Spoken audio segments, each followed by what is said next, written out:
Here. Clausen. Here. File. Here. Okay, with that, I would look for a motion to approve the consent agenda. So moved. Second. Wow, don't fight over it. A motion and a second. If no discussion, please vote. All council members present voting in the affirmative. Okay, we then look for a motion to approve the full agenda. Second. Motion and second. If no discussion, please vote. All council members present voting in the affirmative. Okay, that takes us to item number 21 on the council agenda under special presentations.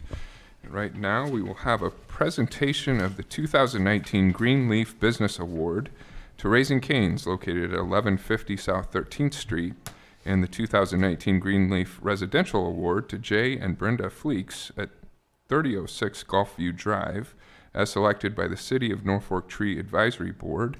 And to present these awards, Mr. Gail Bender of our Tree Advisory Board. Welcome.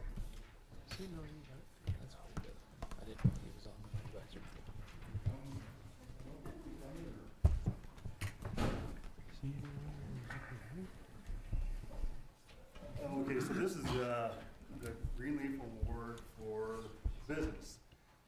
Just a little bit about the Greenleaf Award. It started, I think, about 8 years ago, and we always wanted to have or we were just going to start off with like the businesses, and then like 5 years ago they decided to start something or start adding the residents to the Greenleaf Award. So my kids, I got a sophomore and a senior, and my kids love Raising Cane's, so I go there a lot. My sophomore, he can't drive yet, so I go there a lot, and it is a very nice area. I know it's supposed to be more for curb appeal, which is, along the streets and alleyways, but your back is really, the back part of your property is really nice too. So it's kind of hard, on that part, and then also we had a couple of other good candidates. One of them is just right next door over here, which is the Arts Center, and also somebody nominated Bank First on 13. It's kind of hard to decide. There's like I think there's 5 members now. We're down a couple members, and pretty hard decision, but we decided to go with Raising Cane's. Here's your certificate. Thank you. Congratulations. Thank you. Picture for, Oh, I think you guys get in there. Yeah. Everybody get close. Thank We're you. good. Good. Thank you very much. Thank you.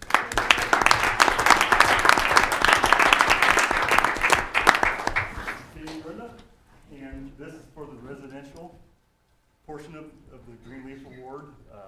It's also, that's pretty hard to determine who to pick, who not to pick. We have, I think last year was a very good one, Ron Krutzinger, I can't remember her name. Carol. Yeah. And they live just right across from Stevie Lake. They're on like 715 North 25th or something like that. So that was a pretty hard one to pass up, for this year, but your property looks very amazing too. So we just decided to go with your property, and there you go. Thank you. All right, can I say a couple of things? Absolutely, yeah. All right? All right, so some of these guys probably know I will have to say a couple of things. It was all her. Right? About 17 years ago, when we built the house, by the way, she designed the house. Very creative. So we decided to put a pond. We started up with a pond, a 1,300 gallon pond. We did it ourselves. 2 wheelbarrows, dug it, did the whole thing ourselves, streams for waterfalls. So we continue that. And one of the things that's kind of cool is all that at 30,006 Gulfview is we've done it ourselves. From 17 years ago when we started the pond to even a month ago, we got some more rock at South Dakota from her, I already picked it once on the farm, and we picked it again. from her place that she lived when she was just a little one. So we went to her farm, picked some more rocks so we can throw them back and go landscape. By the way, it's all her, and I didn't pick the rocks. Well, I picked most of them. But she tells me, and she also does it a lot. So it's all her. So. We appreciate it. That's good.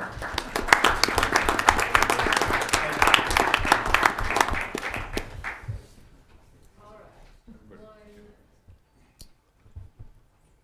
One, two, three. One, two, three. You guys are Thank you. Thanks.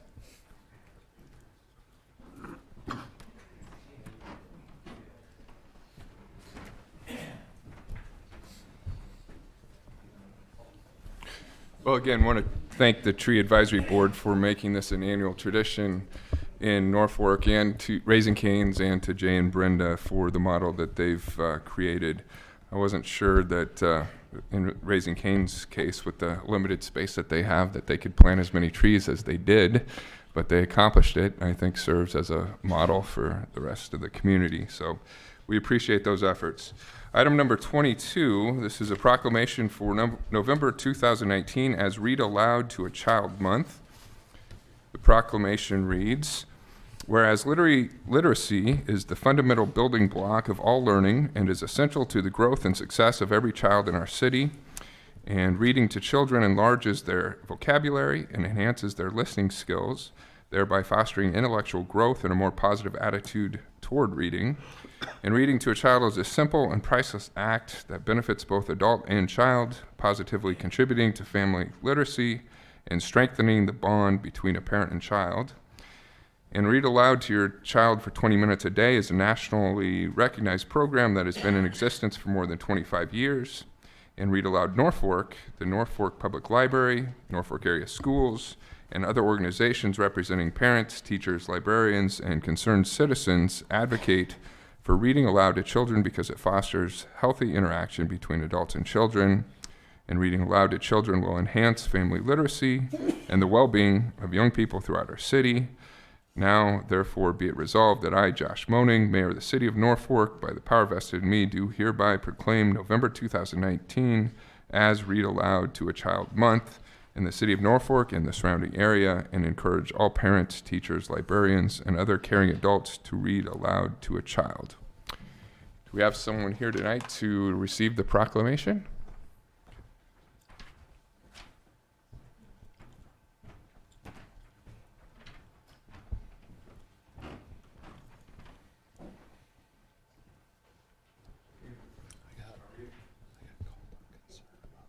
Maria from Head Start.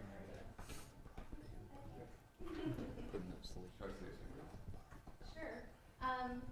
I think that it's very important to reach to all of our kids. I'm here from the Head Start program and in conjunction with the Little Panthers preschool. So anybody, if you guys are willing to come and read to any of our classrooms, give us a call and you guys are more than welcome to. Thank you. Thank you.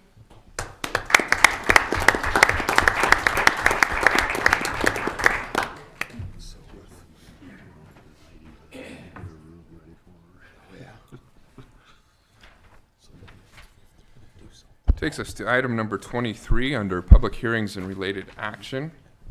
We'll open this public hearing at the request of Ewin Properties LLC to consider a zone change from C3 Service Commercial District to RM Mobile Home District and RM Mobile Home District to C3 Service Commercial District on two separate tracts within the property located at 3207 South 12th Street.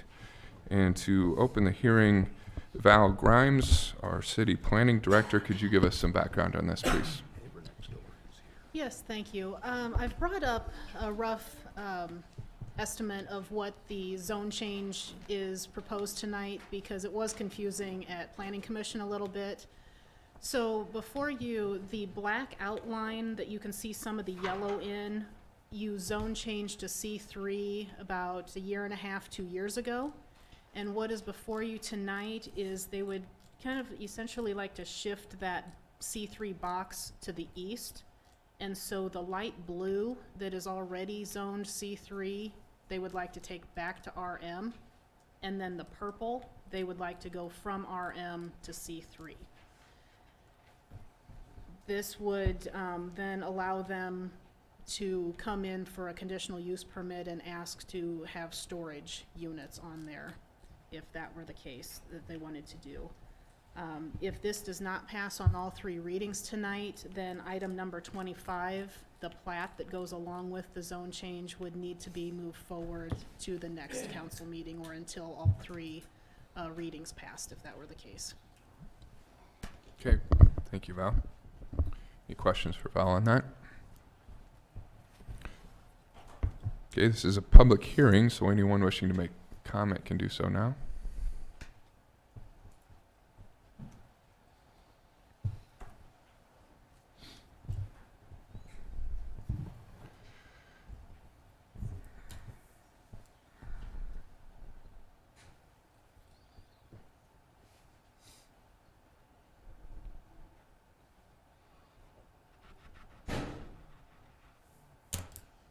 Good evening. Evening. I'm Dick Johnson, and I'm representing the Ewens on this proposed zoning change and platting. Val explained it pretty well. You know, you've got a pretty good area out there that's C3 now, and they're in effect just wanting to shift it east and north a little bit. And like Val said, they will be submitting a conditional use permit to the Planning Commission for RV storage. One thing I should make sure that you're aware of, this is the lagoon on the mobile home park, if you remember that. And that will be filled in and basically graded and provided, or to provide for RV storage. The new lot 1 on the plat doesn't cover the entire lagoon, but they will be filling in the entire lagoon. Okay. Thank you. Any questions for Mr. Johnson? Will that be a paved surface then for the storage, those I RV don't think storages? so. I think they're envisioning putting up a lean-to and just having gravel or rock surfacing and putting the RVs in there. The other thing I should point out, the plan right now, as I know it at least, and we haven't gotten to the site plan yet, but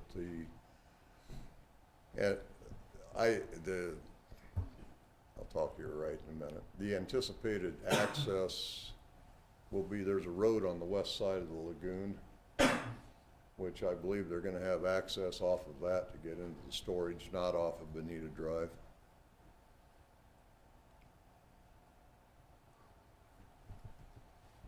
Okay. Any other questions? Okay, thank you. Okay. Again, this is a public hearing. Anyone wishing to make comment can do so now.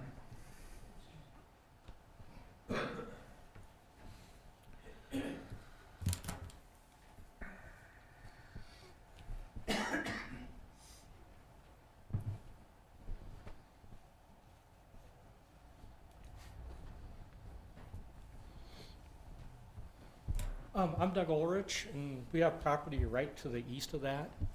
I guess I'm kind of concerned on the commercial side. How big an area is that going to be? There's a couple buildings back there.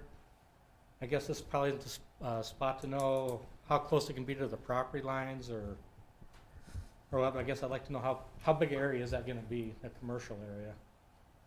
Does anybody know that?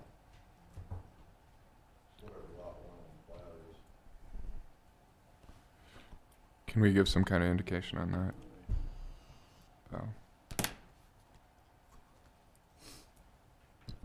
Lot 1 on the proposed plat would be 113,740 square feet. So, almost 3 acres, thereabouts. Okay. Because this does not do the setbacks in this one, right? For the building? Yep. There would not be any setback requirements because C3, because you're actually zoned I3, County Industrial Tract, so there is no setback requirements between C3 and I3. Okay. Is there something to be done so it's set back off the property line against the fence? That'd be part of a conditional, Yeah, so I was wondering. Yeah, you'll get a letter in the mail when the conditional use permit comes before Planning Commission, Okay. and you can come speak to it at that point. Okay, Yeah. that's what I needed. so there will be another opportunity to discuss the specifics within Okay. the That's all I siting needed. plan. Yep. All right, Thank you. Again, this is a public hearing. Anyone wishing to make comment can do so now. Okay, seeing and hearing no one else, Planning Commission report, please, Brianna. The Norfolk Planning Commission held a public hearing on October 22nd, 2019, at the request of Ewin Properties LLC to consider a zoning change from C3, Service Commercial District, to RM, Mobile Home District, and RM, Mobile Home District, to C3, Service Commercial District, on 2 separate tracts within the property located at 3207 South 12th Street. Planning Commission recommends approval of the request with a 7-0 vote. Okay, with that, I will close the hearing and move to item number 24 and look for a motion to consider ordinance number 5639 approving a zone change from C3 to RM and RM to C3 on 2 separate tracts within the property located at 3207 South 12th Street. I'd offer for consideration ordinance number 5639. Second. Okay, motion and second. Any further discussion on this, council, or questions, comments? Okay, hearing none. Short title, please. Brianna, sorry. An ordinance of the City of Norfolk, Madison County, Nebraska, amending the zoning district map of the City of Norfolk, Nebraska, providing when this ordinance shall be in full force and effect, and providing for the publication of this ordinance in pamphlet form. Okay, please vote. All council members present voting in the affirmative, ordinance 5639 carries on first reading. Your Honor, I'd move we suspend the rules and pass ordinance number 5639 on second and third reading. Okay, motion and second to suspend the rules and approve on second and third readings. If no discussion, please vote. All council members present voting in the affirmative, ordinance 5639 carries on second and third. Okay. Moves us to item number 25. I would entertain a motion to consider resolution number 2019-62 approving the final plat and subdivision agreement of Ewin Properties, second edition. Your Honor, I'd move for consideration of resolution number 2019-62. Second. Okay, motion and second. Any discussion? Further comments, council? If none, please vote. All council members present voting in the affirmative, resolution 2019-62 is adopted. Item 26, so we'll open this public hearing at the request of Norfolk Extended Lodging LLC to consider an amendment at the Nightcap Addition final plan development on property located at 1302 Cyhawk Loop. And Val, to open the hearing, can you give us some background on this, please? Yes, thank you. About a year or so ago, a final plan development was filed and approved at the county that showed the hotel going north and south, and then it had an extra retail lot that didn't have a building on it at that point for future development. And they are coming in and amending the plan development because they are not platting off 2 lots. They're just using the 1 lot that is there already and taking away the retail area and just having the 1 larger hotel. But they are keeping the request for the reliefs that they had before, which was instead of a 40-foot front yard setback along the east side, they would like the 25 still, and then a taller building from 45 to 60, I believe. And there is a representative here if you have questions. Okay. Thank you, Val. This is a public hearing. Anyone wishing to make comment can do so now.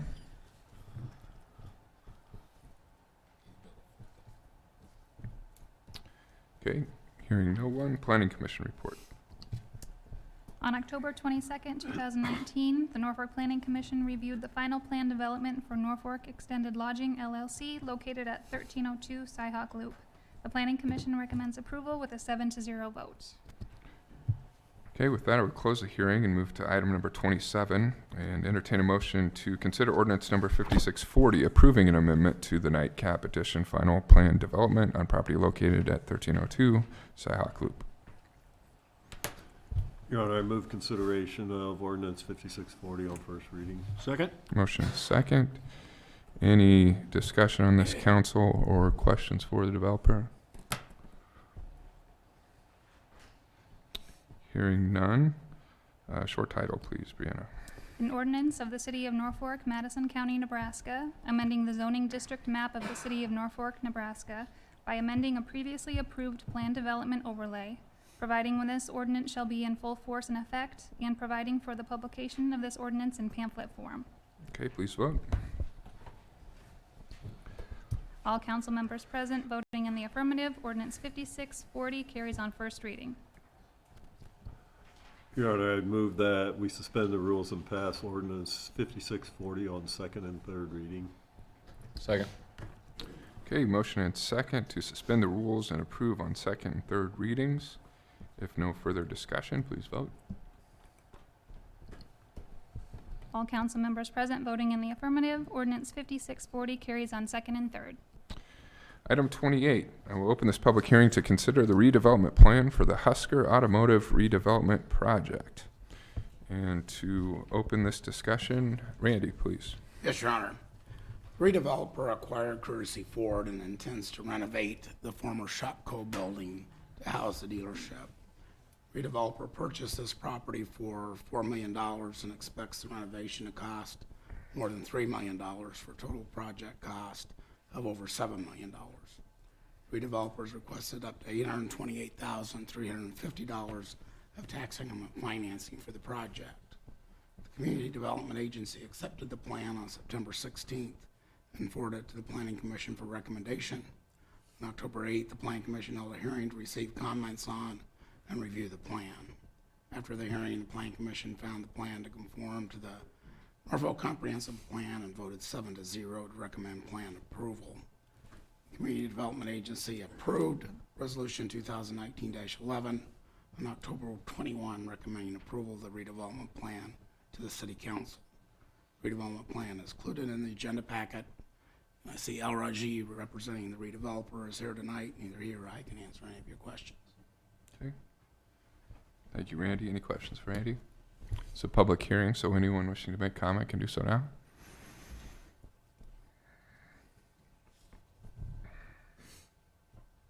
Okay. Seeing and hearing no one? Oh, okay. No, just got any questions for me, I would be happy to answer. Sure. Any questions for Al? Al, would you read your name into the record, please? I'm Al Raji, and I represent Courtesy Ford of Norfolk and Husker Investment Group, the developer of the Shopco property. Al, just generally, what's your timeline on this project? Well, as of today, we have received the final approval from Ford Motor Company, which was their the big challenge, but it's done. So we're hoping that the demo plan starts in about 2 weeks on the interior. We're anticipating the construction project to start sometime in January with the completion date of August 2020. Very good. Yeah, are there questions for Al on this project? I think I would just add, in terms of using TIF within the community, the original intent of the policy was to help incentivize development of a property that might otherwise not be developable, and I think this is a perfect case of where this is appropriate to we're help get really that done. excited about this project. It's going to be a destination project for people coming to Norfolk. It's allowing us to have a indoor facility, indoor showroom for customers to come in. It's going to be Right. very exciting. Very based good. on- And fits nicely within the zoning and planning plans for the community in the future, so Thank you, very good. thank you. This is a public hearing, so anyone else wishing to make comment can do so now. Hearing no one, we'll close the hearing and move to item number 29. We look for a motion to consider resolution number 2019-63 approving the redevelopment plan for the Husker Automotive redevelopment project. I'd offer for consideration Resolution 2019-63. Second. Motion and second. Any further discussion, council? Hearing none, please vote. All council members present voting in the affirmative. Resolution 2019-63 is adopted. Okay. Takes us to our regular agenda, item number 30. We'd look for a motion to consider approval of ordinance number 5641, providing for local truck traffic only on West Norfolk Avenue between 13th Street, US Highway 81, and US Highway 275 in the city of Norfolk. I present for consideration ordinance number 5641. Second. Okay, motion and second. And Steve Ramus, our city engineer, could you give us some background on this, please? Mayor, council members, over the years, we've received ongoing complaints about the heavier truck traffic using Norfolk Avenue. We get a lot of surrounding communities, specifically from the west, that tend to come through Norfolk Avenue to access Highway 81 and then go north. So this ordinance would disallow that truck movement. There would be signing installed. We would work with the DOT to get the appropriate signing installed on the east and west sides. From a policing perspective, if you have questions, we can bring up Chief Don Miller to answer any questions in terms of how they may enforce that or any issues that he might see there. The ordinance is structured to allow or recognize that both, there would be some truck traffic that would need to access businesses on Norfolk Avenue or directly adjacent to Norfolk Avenue where that's the only way to get there. And so this does allow for that as well. Otherwise, I'd answer any questions you have about this. Okay, thank you, Steve. Any questions?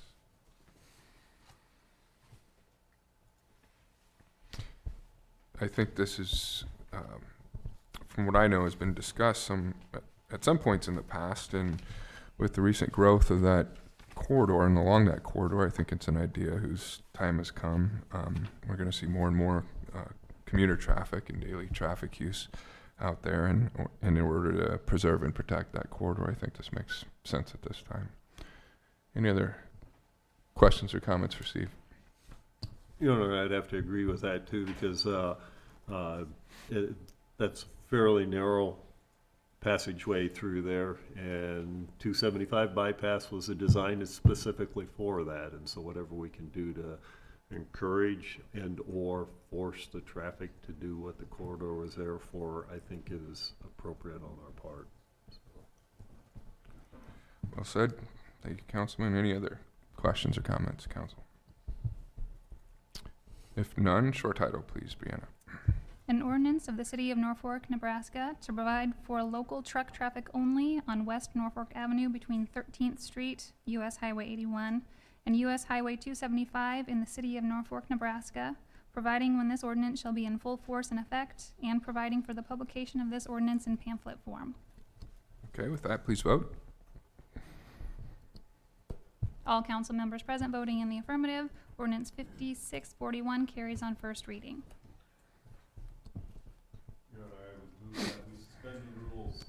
And pass ordinance number 5641 on second and third reading. Okay, motion and second to suspend the rules and approve on second and third readings. If no further discussion, please vote.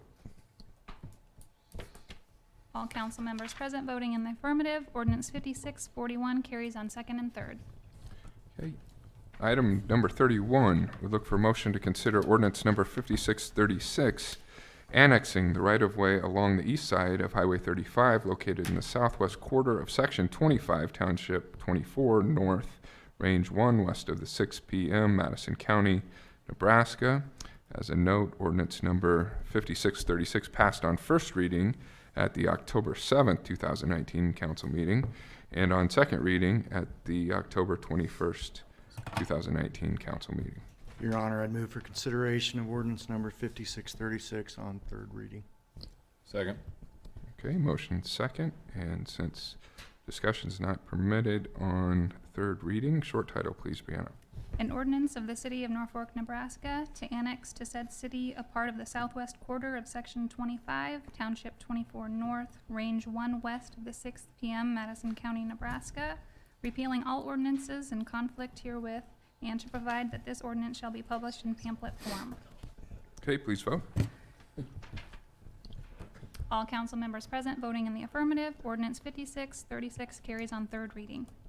Item 32, would entertain a motion to consider approval to award a contract to Retchins Construction Incorporated of Tilden, Nebraska for the South Fifth Street at Corporation Gulch Culvert Replacement Project for an amount of $211,938.60. Your Honor, I'd move for approval. Second.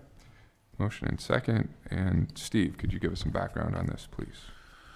Mayor and council, for several years, we've had this project on our 1 and 6 year program. We've kind of bounced it forward several times. This would be replacing there's two culverts that cross Fifth Street just north of Tahazuka Park. It's on the Corporation Gulch. This would replace those as well as increase the capacity of that crossing by adding 2 additional culverts. And we're going to be increasing the diameter of culverts from 66 inches to 62 inches to 96 inches. We are, as a function of the spring flooding, we have been working with FEMA on this particular project to receive hazard mitigation funding. That process is moving along quite well. Even though we are awarding the project today, the project, I think we pulled bids on September 5th, and so we need to award in order for the contractor to be able to hold his prices with his suppliers. We would not start construction until we get final word from FEMA as to whether or not we're going to be receiving funding. But everything does look good on that site, and I would say the potential funding here is somewhere between $50,000 and $100,000 towards the project. So we want to do what we can to try and capture that. Nice supplement to a project that needed to be done anyway. Correct. The project does also widen the crossing. The current culverts I believe, are 54 feet, and we're going to be going to, I think, somewhere around 70 feet. We're adding sidewalks to both sides, just kind of recognizing that's a major corridor for pedestrian traffic, bicyclists, and so forth to get down into that area. At some point, we'll have to come back then and extend those sidewalks north and south, but at least at the crossing though here, we'll get those in at this time as well. Okay, very good. Any questions for Steve or comments, council? Steve, in the off chance that FEMA doesn't come through, we are not at any financial risk? No, we would. The original budget for the project was $125,000. That was replacing in kind. And so we've allocated appropriate budget to cover this difference to increase the capacity and add the sidewalks and so forth there. All right, thank you. Steve, by adding the sidewalks, does that make any part of this accessible to the? The project was not originally set up as an assessed project, so there won't be any assessment there. Right. Good question. Any other questions, council? Hearing none, please vote. All council members present voting in the affirmative, motion carries. Item 33, entertain a motion to consider resolution number 2019-64, adding stop signs to control westbound traffic at the intersection of West Madison Avenue and South 40th Street. I'd offer for consideration resolution number 2019-64. Second that, Your Honor. Okay, motion second. And Chief Miller, calling you for some background to this proposal.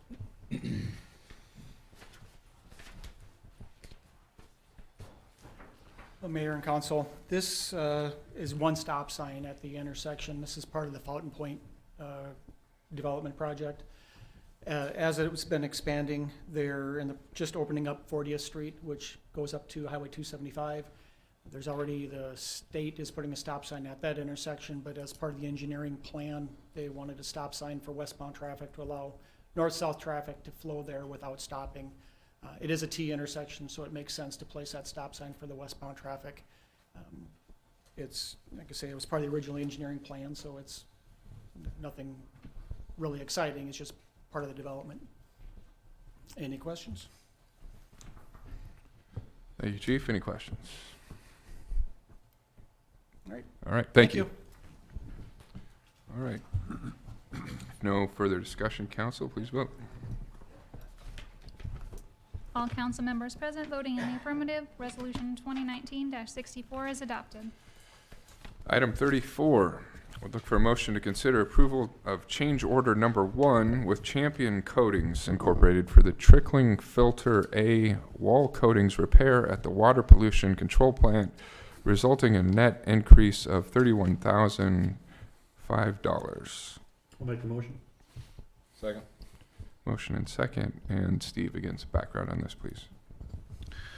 Mayor, Council, this is part of our trickling filter upgrades and a change order to that project. I want to ask Rob Huntley to come up and kind of walk you through the intended changes.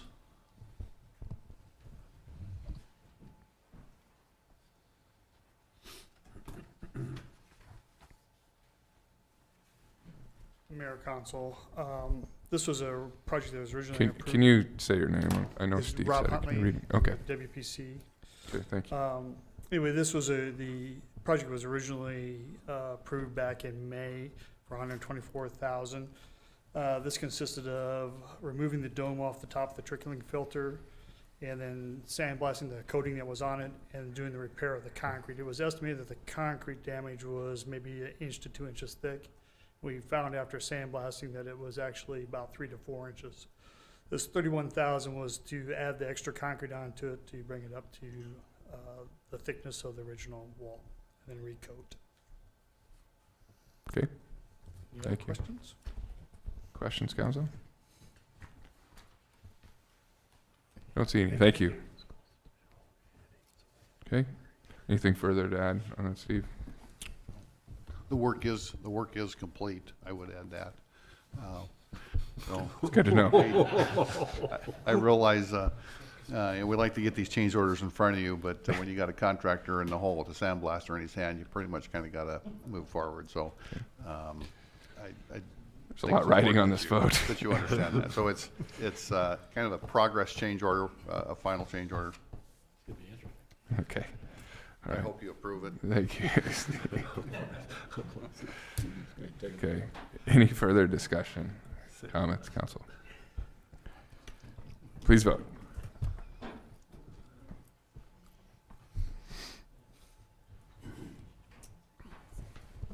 Is everyone in? All council members present voting in the affirmative, motion carries. Off the hook. Item number 35. We'll look for a motion to consider approval of amendment number 1 to the agreement for engineering services between the City of Norfolk and Black and Veatch Corporation for water system planning services for an amount not to exceed $411,271. I'll make the motion, Your Honor. Motion and second, and again, Steve, some background on this, please. Yep. Mayor and Council, we are moving forward a water system master plan. This has been on the books for a couple of years and been working with Black and Veatch now for several months on the scoping of this project. And I'm going to bring Dennis Watts up, our water and sewer supervisor, to walk us through exactly what the scope of this looks like. Mayor and Council, I'll explain a little bit about what it is, and I'll give a little bit of background on it. We did a full master plan for the water system in 2002, and then we did an update in 2008. This whole, it is $411,000. We do have this budgeted. We budgeted partial in 2018, and then 150 in 2018, and the rest in 2020. We didn't know when the project would start. What this would entail basically is we are going to, with water going out now to Northeast Industrial, There's been a lot of talk about, potential other customers and that, so we want to make sure we have the water that we can serve those areas. So this is a little bit more than a standard plan, but this will take into account, they'll look at water needs out for, they'll have a 2030 and go out to 2040. And so what it would be is we'd be looking at the west plant well fields along with the east plant well field, and then they'll be looking at distribution system, water age, items of that nature. So it's probably about a year study is what we'll be taking, what they'll be looking at. They'll look at current usages throughout town, going off metered sales throughout the entire town, all the water that's sold. So we'll be looking at that and see if we're any deficiencies in our distribution center system, things like that. Okay. Can answer any Thank you, questions? It's kind of a very quick breakdown of what they're looking at doing. Was it Black and Veatch that did our 2008 update? 2002 and 2008, Both that is did, correct. They okay. did both of those, yes. Then they'll look at, basically put together recommendations, any CIP, and step them out, saying water usage steps up so much, so they'll do a CIP plan at the end that will outline what they find in their study. Does this take into consideration, I know at one time they were talking about Nucor taking water back off of the water treatment plant and back out to Nucor to reuse for cooling? Yes, this won't be part of that. Part of what they're looking at is that is kind of will happen now once we get Northeast Industrial online. We're actually about probably a month and a half or so from serving water to Nucor. They're getting some of their system together, and in the meantime, some of that water will be coming back to us to keep it basically turned over. Once the industrial tank is built, then that will not occur. But that doesn't tie into this plan here, though. Fair to say this is a broader, more comprehensive look at the entire system as a whole, especially considering the growth in the system that we've seen in recent years. That's exactly correct. Okay. Very good. Any other questions for Dennis? All right. Thank you. All right, thank you. Other discussion, comments, council? Okay. Hearing none, please vote. All council members present voting in the affirmative, motion carries. Item 36 would look for a motion to consider ordinance number 5642, amending City Code Section 2-110 to add an exception allowing the council to authorize the purchase of used equipment without following the formal bidding process. Your Honor, I'd move for consideration of ordinance number 5642. Motion and second. And Lyle Lutt, our risk manager. Good evening, Mayor and Council. I'm Lyle Lutt, Risk Manager for the City of Norfolk. I'm going to talk about this ordinance for you briefly here. Basically, there's two types of purchases that the city makes for materials, supplies, equipment. There's informal, which is less than $30,000, and there's a couple brackets under that, a couple different types of purchases under that. And then there's the formal bidding, formal process in excess of $30,000. To go through that normal process, that formal process, the normal formal process, the division heads will come up with kind of what they want in the equipment. Take a fire truck, for example, amount of torque and horsepower, size, weight, all the specs that go into it. We'll take it in our office, we'll package it up with some specific wording for being submitted. It'll have a bid sheet listed in there. We will, at that point, come to request. You'll see frequently in the council agenda wording something to the effect of request authorization to move forward with advertising of fire truck, dump truck, whatever it be. Once you bless that approval, following that, we send out a couple things take place. We post it in City Hall. We advertise in the paper. Has to be advertised for a minimum of 7 days before we can have a bid opening.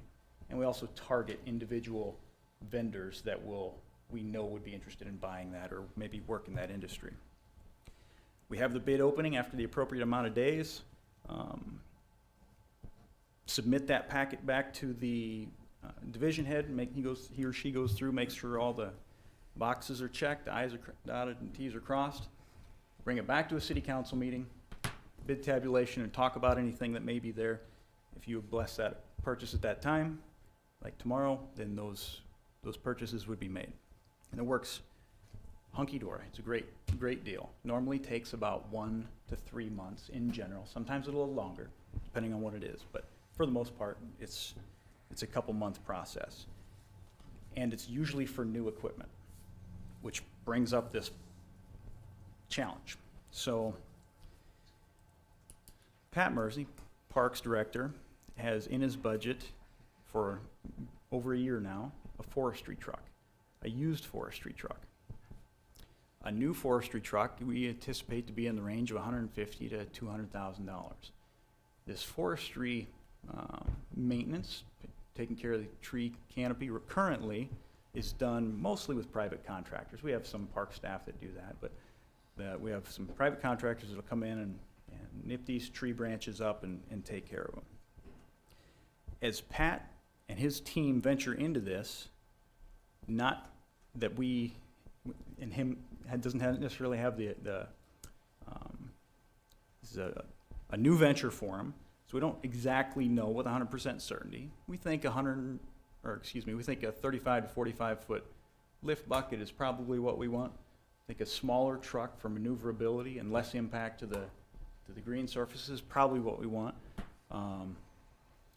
But instead of spending $150,000 to $200,000 initially, I'd like to spend that on a used piece of equipment to kind of get the kinks worked out, figure exactly what's needed for years down the road. Well, buying that used equipment through a formal bidding process does bring up some challenges. We've been in contact with some local dealers, some local tree services, some specialty dealerships throughout the Midwest that sell this type of equipment. We've watched on Craigslist and eBay and Big Iron and those type of sites to see what the market is showing for these type of trucks. And there are some that meet the safety criteria and the needs that the park staff is looking for. But buying off an auction through a formal bidding process or finding one and then writing an RFP and then allowing the 1 to 3 month process to unfold, the folks that are selling them, they don't need the business that bad. They have people that are buying them now. Oftentimes they're on a wait list as well. So it's presented quite a problem, which brings us to this ordinance here. So we talked about ways that we could potentially get a good piece of machinery with an RFP, but with an RFP, it's hard to, on a used piece of machinery, it's hard to quantify an acceptable amount of rust or hydraulic line damage or transmission maintenance, whatever. So this is what we came up with, was a slight modification to the formal bid formal bid process. In your packet starts on page 129. Small I talks about the exceptions to the formal bid process. And there's some maintenance housekeeping work of adding some ors in there. But it carries on. What specifically we're talking about is number 6 on page 130, the purchase of used equipment with prior council authorization. So this wouldn't be an everyday thing. Actually, I've been here for 5 years and I can't think of a time that this has come about. And Randy and I were trying to talk about this. We can't think of any time a piece of used equipment has needed to be bought in excess of $30,000 that this would have manifested itself in. So if this were to be passed, this would allow Pat or one of his crew and somebody from maintenance, when a piece of machinery comes on the market, they could quickly go there, evaluate it, make a decision on the quality of equipment it is, compared to what's available on the market at the time, and buy it more as an informal purchase. So it would still be purchased based off of the comparable equipment also on the market, if that makes sense. So also, this is just the ordinance change.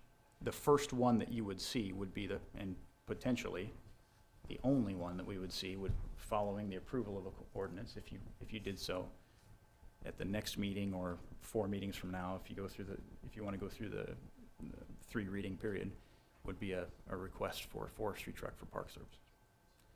With that, it's a long, windy explanation, but that's kind of got to dig into it to see the problem associated with it.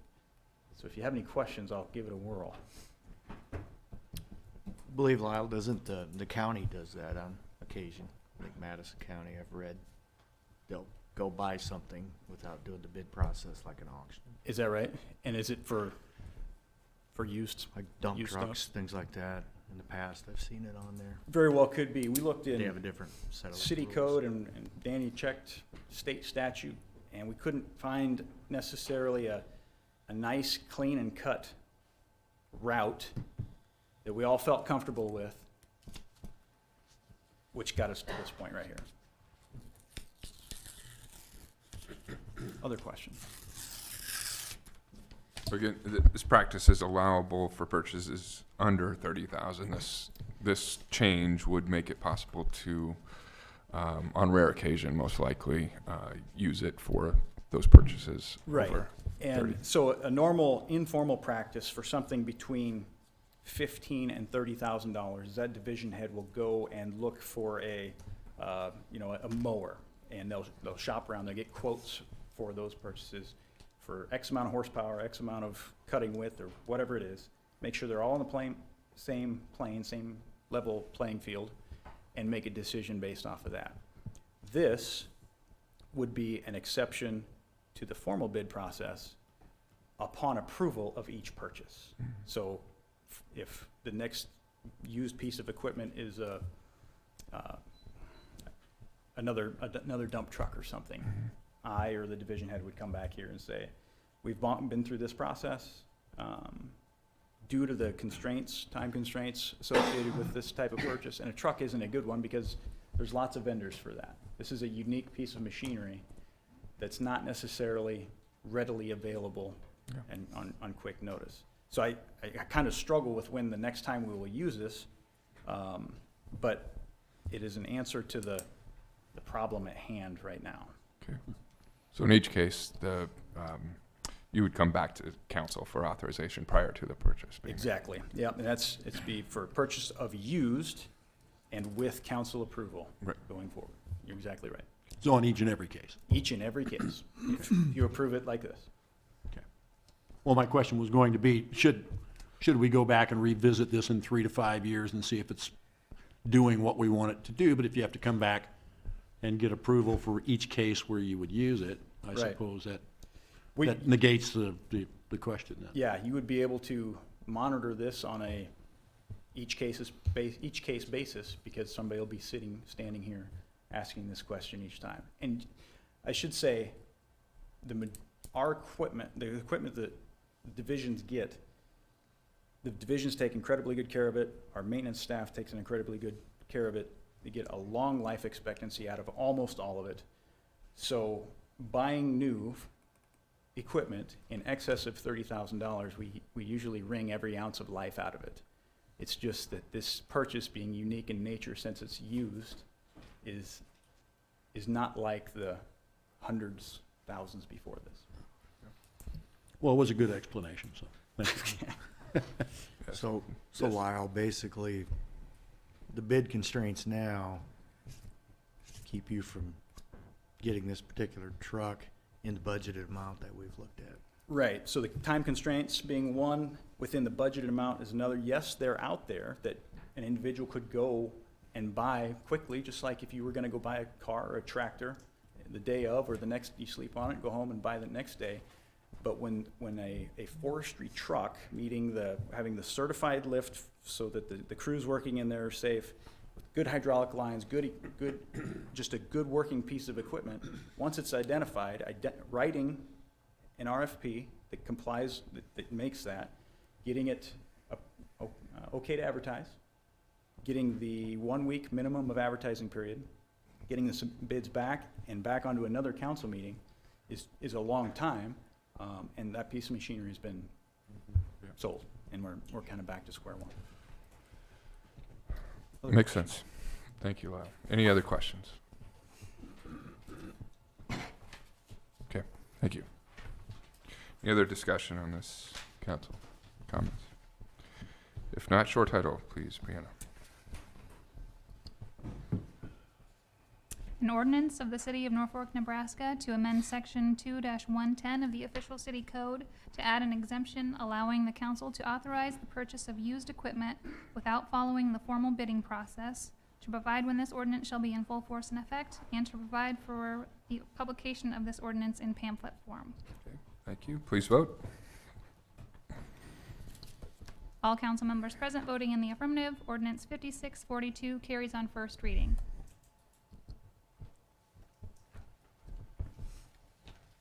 Okay.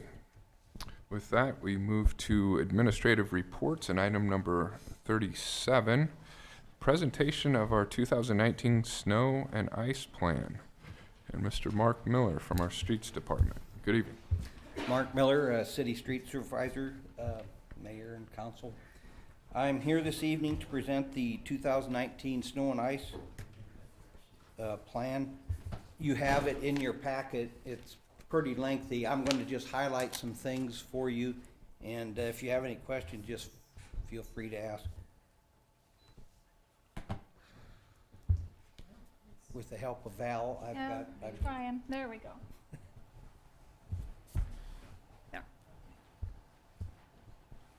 The snow operation is constantly changing. This year we have 172 miles of streets and alleys. That's based on the lane mile reports.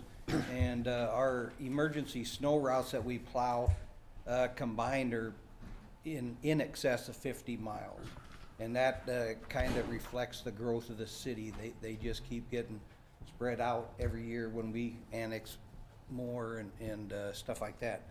The next slide is the existing snow operation.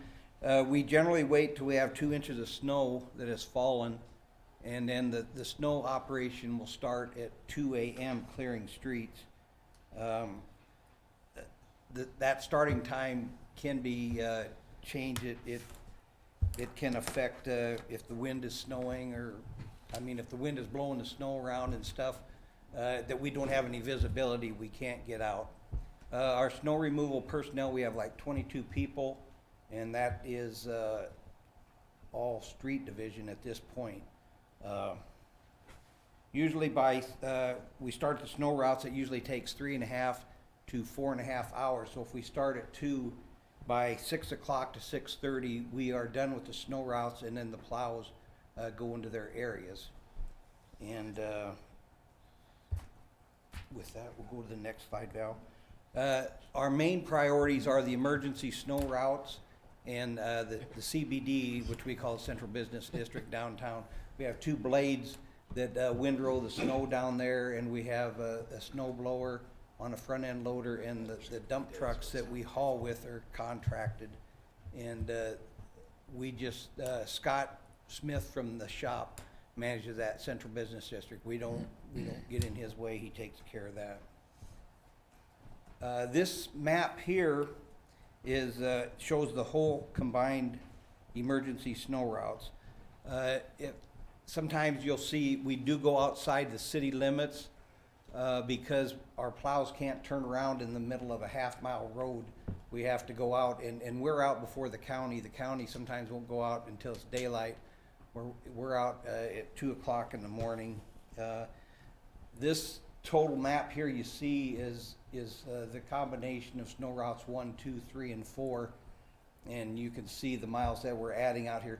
We co-op with the county on several things. Down on South First Street, we take a gap there that is theirs, and we give them that half mile on Sherwood Road.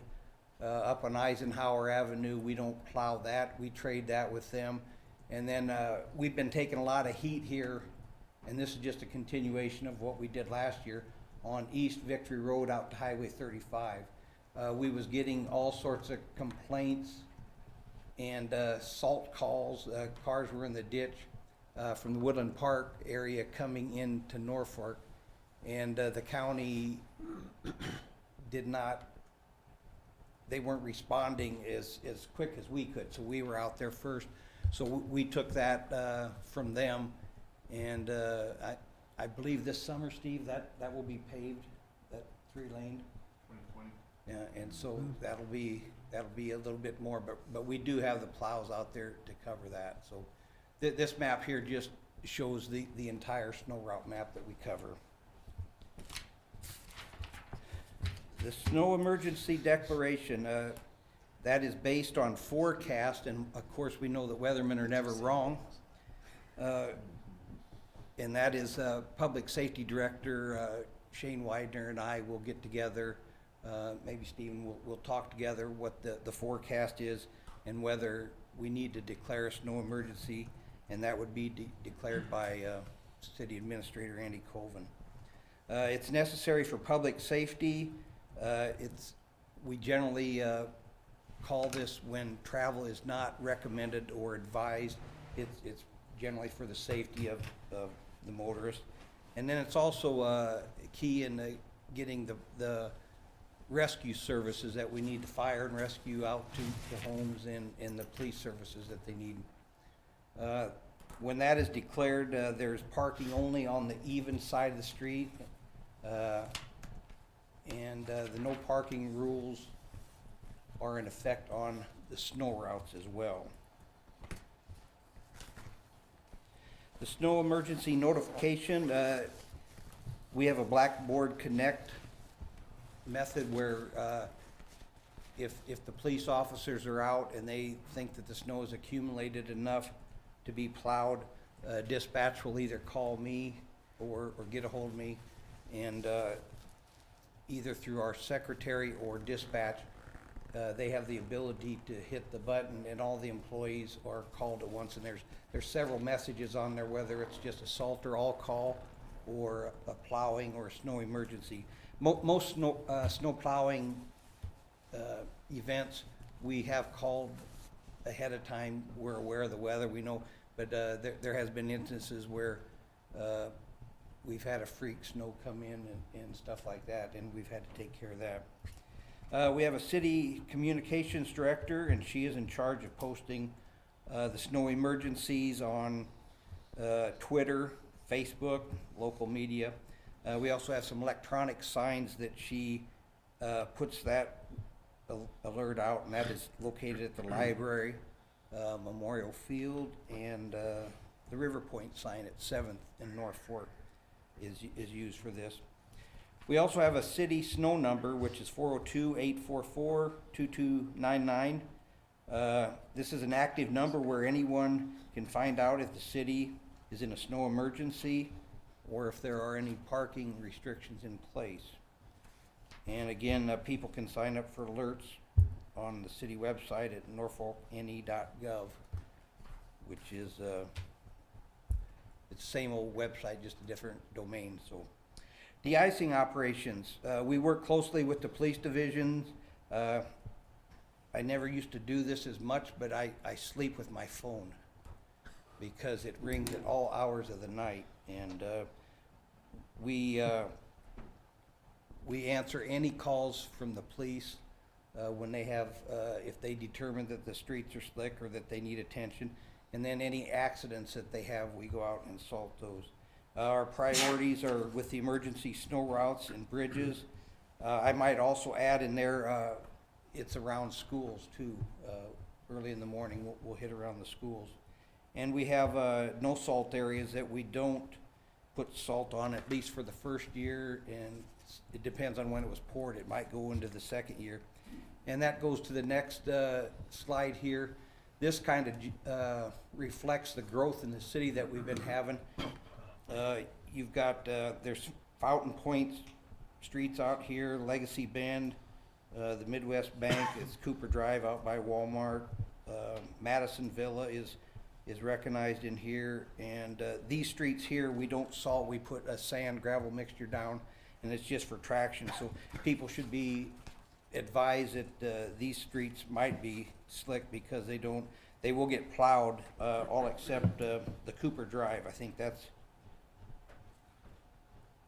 that's under construction, and I think we're leaving that to the contractor to get in there and work on his stuff. But all the other ones will be opened. The next slide is the critical salting locations, and these are historically where the accident rates have been high, and and just the conditions, the slope of the street and stuff like that. It's not inclusive of all the stuff. We have 7 salters, we have 3 granulars and 4 brines, and they're divided up into different areas that they cover different areas are responsible for these. I might say, also add that the hills, in section 1 where it's more of a hilly terrain, where it's more icy, we do concentrate on that, again, and around the shopping malls and the schools and stuff to keep commerce open. And then finally, the last one here is the enhanced snow operation, and this was started last year to go from, normally we plow snow when it's 6 or 2 inches and over. When the forecast is over 6 inches, we'll go from a shift and a B shift. The B shift consists of 8 plows, and that's led by Jason Hansen, our street supervisor also. And he gets these plowers. We've trained him from last year. We've got some from Water Sewer Division, the Solid Waste Division. There's one from Parks Division, one from Engineering, and then one from Admin. But these are, when we do plow, these guys are pulled off their normal duties, and then they are put on the B shift, and they work from 3:30 to 2. So they are basically keeping the snow routes open, the primary and the secondary snow routes, keeping them. Last year they did get into some areas which helped out immensely, but we're gonna try to. Steve would like to try to keep the enhanced plowing on the forefront, but it all depends on the storms. Every storm is different, and the conditions will warrant what we have to do. But we've got the salt dome is full, the brine tanks are full, the equipment's ready to go. The only thing that we don't have yet is snow, and we're not looking forward to it, but we'll deal with it when it comes. Any questions?